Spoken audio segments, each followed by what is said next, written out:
আসসালামু আলাইকুম viewers, welcome to my channel. আশা করি আপনারা সকলেই ভালো আছেন। আল্লাহর রহমতে আমিও অনেক ভালো আছি। ঘরে থাকা খুবই সাধারণ উপকরণ দিয়ে আজকের এই রেসিপিটি বানিয়ে ফেলতে পারবেন। এটা বানানোটা যতটা ইজি, খেতেও হয় দুর্দান্ত। আমার বিশ্বাস যারা মিষ্টি খেতে পছন্দ করেন তারা এই রেসিপিটি অনেক বেশি পছন্দ করবেন। আর এটা কিন্তু শুধুমাত্র ময়দা হলেই বানিয়ে ফেলতে পারবেন। আশা করছি আজকের রেসিপিটি সবার কাছে অনেক বেশি ভালো লাগবে। যদি আমার রেসিপিটি ভালো লাগে তাহলে অবশ্যই আমার ভিডিওতে একটি লাইক দিয়ে আমার চ্যানেলটিকে সাবস্ক্রাইব করে অল নোটিফিকেশন অন করে দিয়ে যাবেন, যেন পরবর্তী ভিডিও ছাড়ার সাথে সাথে সবার আগে আপনার কাছে পৌঁছায়। তাহলে চলুন আপনাদের সাথে শেয়ার করি কিভাবে এই সহজ রেসিপিটি তৈরি করা যায়। এই রেসিপিটি বানানোর জন্য আমি একটি বাটিতে 1.5 কাপ পরিমাণ ময়দা নিয়ে নিয়েছি এবং পরিমাণ মতো দিয়ে দিয়েছি লবণ। এরপরে আমি একটি ডিম দিয়ে দিয়েছি। ডিমটা কিন্তু অপশনাল, চাইলে আপনারা দিতে পারেন, তবে ডিমটা দিলে একটু বেশি ফোলে। তবে ডিম দেওয়ার ফলে কিন্তু খুব দ্রুত কালার চলে আসে। এক্ষেত্রে আপনারা ডিমটা স্কিপও করতে পারেন। এরপরে আমি এর মধ্যে 1 চা চামচ পরিমাণ চিনি অ্যাড করে দিয়ে সাধারণ পানি দিয়ে একটি ডো তৈরি করে নেব।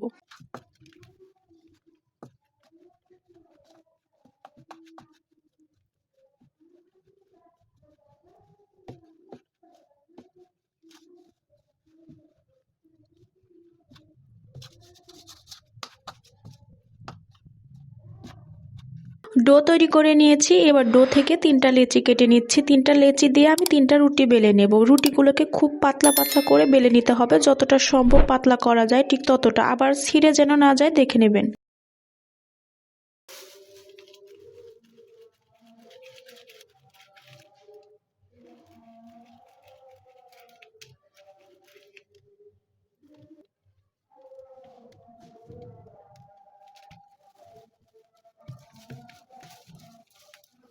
আমি একটি রুটি বেলে নিয়েছি। এবার রুটিটাকে চাকু দিয়ে ছোট ছোট পিস করে কেটে নেব। এরপরে কেটে নেওয়া অংশগুলো একটার উপর আরেকটাকে বসিয়ে মুড়িয়ে নেব।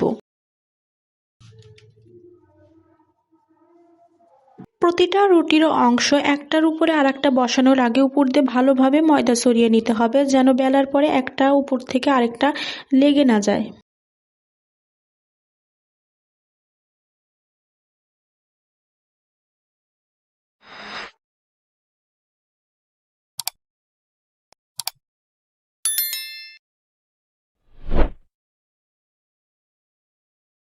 রুটির সবগুলো পিস একসাথে করে নেওয়ার পরে ভালো করে হাত দিয়ে চেপে নিতে হবে। এরপরে বেলতে হবে। প্রথমে বেলতে যাবেন না, হাত দিয়ে চেপে চেপে নিয়ে এরপরে বেললে তাহলে আর একটার সাথে আরেকটা লেগে যাবে না।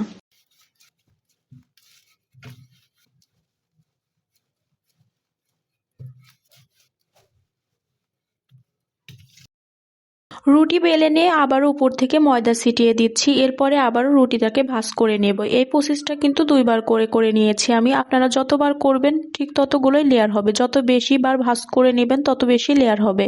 যতবার আমি ভাঁজ করে নিচ্ছি, ভাঁজ করা অংশের উপরে আবারও কিন্তু ময়দা ছিটিয়ে দিতে হবে, যেন একটা আরেকটার সাথে লেগে না যায়। চাইলে আপনার উপর থেকে ময়দা দেওয়ার পরে তেলও দিতে পারেন, এতে করে আরো ভালো হবে।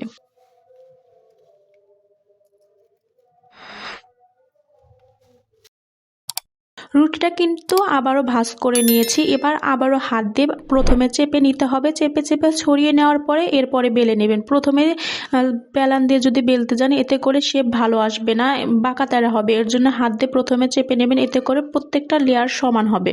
আমাকে ভালোবাসে না আব্বুকে ভালোবাসে? বলো কোনটাকে ভালোবাসে? আর কাউকে ভালোবাসতে আব্বু আর বিড়ালকে ভালোবাসবা। বিড়াল শুধু আমাকে খেলার পুতুল হয়, আমি তো সেটাই জানি। একমাত্র তুমিই আমার হবে, আম্মু আর আম্মু। আম্মুর পৃথিবীতে আর কেউ নেই আমি ছাড়া, তাই না আম্মু? আমি ছাড়া তো আমার কোনো আমি রুটিটাকে আবারও বেলে নিয়েছি। এবার বেলে নেওয়া রুটিটাকে আবারও ছোট ছোট পিস করে চিকন করে কেটে নিতে হবে। যতটা আপনারা বানাতে চান ঠিক ততটুকু চিকন করে কেটে নেবেন। আমি আমার মতো করে কেটে নিচ্ছি। কেটে নেওয়া অংশগুলোকে আবার একসাথে জুড়ে দিয়ে গোল করে মুড়ে নিতে হবে। মাটি করেছি। এটা একটু সাদা কালার মাটি, এটা আমি জীবনেও দেখিনি। এটা আমার আব্বু নিয়ে এসেছিল, আমি জানি। আমার আব্বু যে এত ভালো আমি সেটাও জানি। Off cut off net net কাট।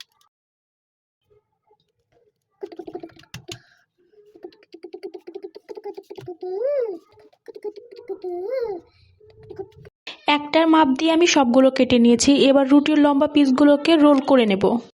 পিসের সাথে আর একটা পিস জোড়া লাগানোর জন্য আমি পানির ব্যবহার করেছি। এখানে পানিটা কিন্তু আঠার মতো কাজ করবে। একটার সাথে আর একটা জড়িয়ে দিয়ে আমি আবারও উপর থেকে একটু ময়দা ছিটিয়ে দিয়ে রোল করে নেব। রোলটা কিন্তু খুব বেশি চেপে চেপে করা যাবে না, হালকা হাতে রোল করে নিতে হবে, তা না হলে কিন্তু ফুলবে না।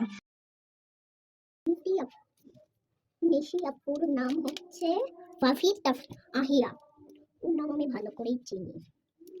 আর ওকে বলি I love you, I love you, I love you too. আমার আম্মু, তুমি কি আমাকে ভালোবাসো? হ্যাঁ মা, বাবা বন্ধ রাখুন বাবা, এলে দেবে নাই তো তোর বই কোন আফ্রিকা নিয়ে এই মাটির খুঁড়ে ভিডিওটা কেমন দেখছিল, এই মাটি খুঁড়ে ভিডিও কেমন লাগলো?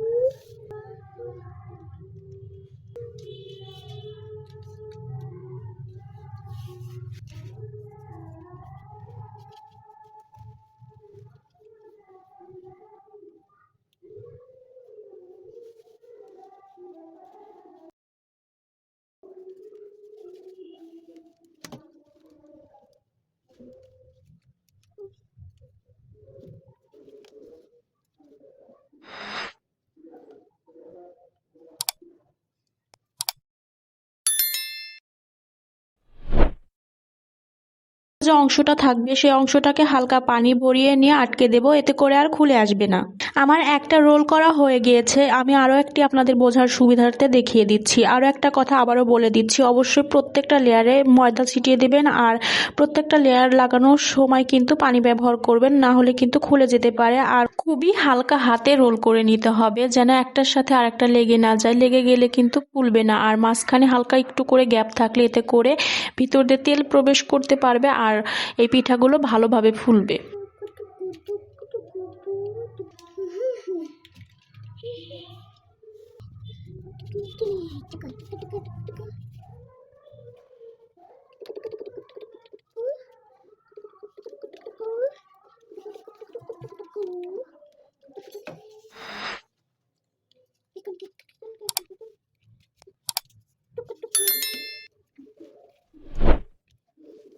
মা, তোর হচ্ছে না, একটু খাও ভাত, মা একটু খাও ভাত, একটু খেয়ে নিস।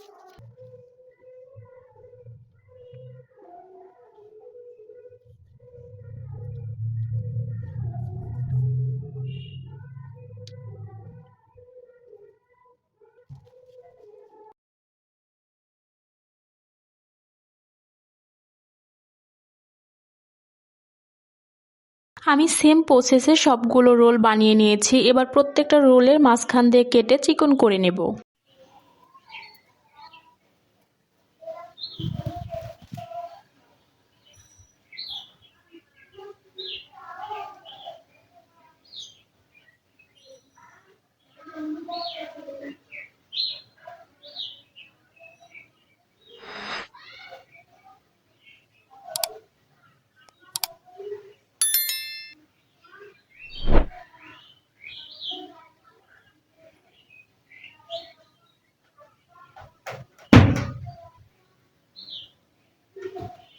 সবগুলো রোলের মাঝখান থেকে কেটে নিয়েছি। আমি 5টা রোল থেকে 10টা রোল বানিয়ে নিয়েছি। এবার শিরা তৈরি করে নেব। এর জন্য আমি কড়াইতে দিয়ে দিলাম 1 কাপ পরিমাণ চিনি এবং 1 কাপ পরিমাণ পানি। আপনারা 1 কাপের কমও পানি নিতে পারেন। এই শিরাটাকে বানাতে হবে একতার করে। যখন এই শিরাটা ঘন হয়ে একতার হয়ে আসবে তখন চুলাটাকে বন্ধ করে নামিয়ে রাখতে হবে।